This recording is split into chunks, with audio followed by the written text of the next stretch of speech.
So my favorite professor in drama school was a Shakespeare expert. She had actually memorized something like 15 entire Shakespeare, like the whole, she may have known more than that, but she could just quote back. Her name was Geraldine Clark, Jerry Clark, up at Syracuse University. So I've been a big fan of Shakespeare ever since then, and my mother-in-law is actually on the board of the Hudson Valley Shakespeare Festival up north of New York. And I'm excited today to have Matt Sullivan on the show, who works with Delaware Shakespeare, and I wanted to just get a quick kind of update from you on where Delaware Shakespeare came from, where it's at now, and what you guys are doing, because they're doing some amazing things. So this is Delaware Shakespeare's 16th season in Delaware, and where it came from was Archmere Academy. The first 3 years was shows happened basically in the backyard of Archmere. It was started by a few graduates of Archmere, and they asked, can we use the space? It quickly outgrew that. Senator Coons, before he was Senator Coons, when he was County Executive Coons, welcomed the Shakespeare Festival into Rockwood Park. He seems like a Shakespeare nerd. He comes. Yeah. He comes all the time. Yeah. He's really. He's always. And his daughter comes, and they're great. So he brought us to Rockwood Park, where we've been performing for the past 14 years. So in the summer and July, that's where you find us. But right now, we're in our third year of our Shakespeare Community Tour, which tours this year 17 different locations around the state. Most of them are homeless shelters, prisons, community centers, senior centers, rural libraries, adult high schools, places where people don't have often convenient access to the arts. Right. And just getting to the arts is hard for some of these people. Some of them physically can't get to them. So we take a fully professional 9-actor show on the road, performing for these small groups. This year we're doing Merchant of Venice, which is a difficult Shakespeare play to begin with. It's about the corrosive effects of xenophobia on a society, people who have anti-Semitism in the text, but when we started it, it was going to be about what is the reality of this type of xenophobia in our society today. We did not expect halfway through the run there would be a dramatic real-world example of anti-Semitism with the shooting in Pittsburgh last weekend. Wow. So it really, last night was our performance at the Jewish Community Center, and that in Wilmington, and that really was very affecting. To hear people talk about it afterwards. But we've also performed at the Christina Cultural Arts Center. Nice. Next week we'll be performing at the Delaware Center for Homeless Veterans in Wilmington. We were at Sacred Heart, Ministry of Caring, and it has been a powerful experience. What has been the reaction like? Let's say, it's really interesting to me to take Shakespeare show into a prison. Like what is the reaction? What's that experience like? Well, it's very different between a women's prison and a men's prison. The men tend to be more reserved. There's a lot of reasons in a men's prison that you don't want to show too much emotion for safety reasons.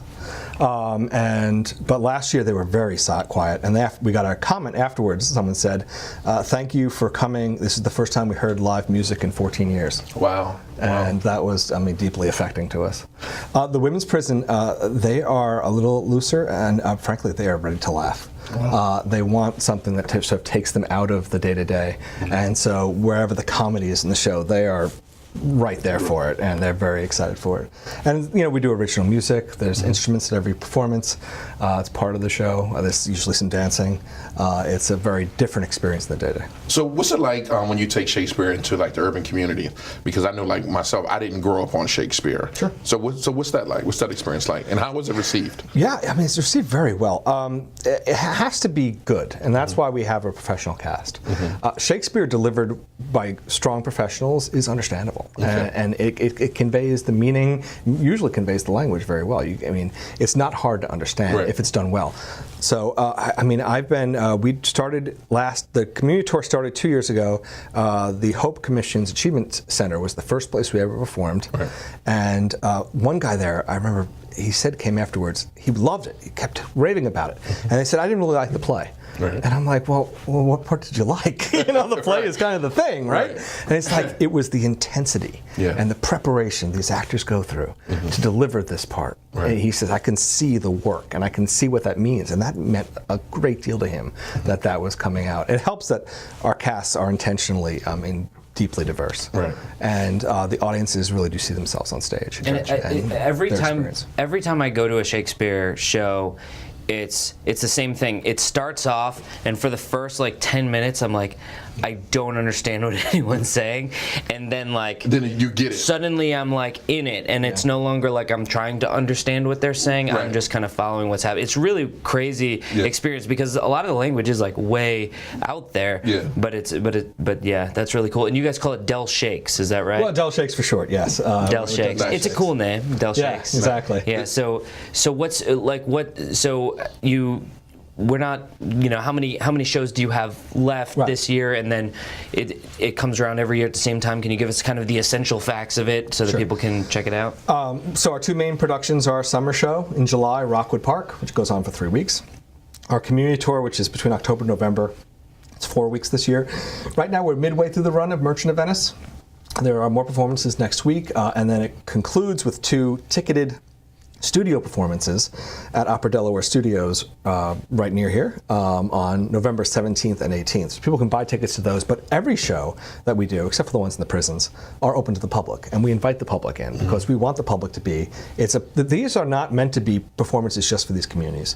They are public performances done in places where these communities can easily access.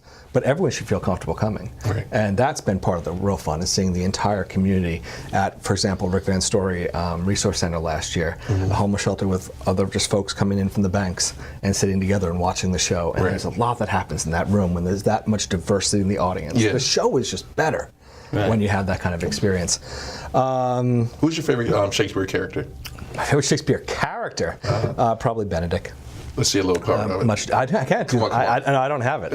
I don't have it. I'm he not said a he's performer. not the artistic No. I'm the managing director. I do with marketing and business. That's what I do. Right. But we also do Valentine shows, kind of a loose sonnets, songs, and that kind of stuff. We do those at breweries and distilleries around town. We do a Shakespeare Poe, we did that at Wilmington Town Hall this year, just spooky stories in historic places.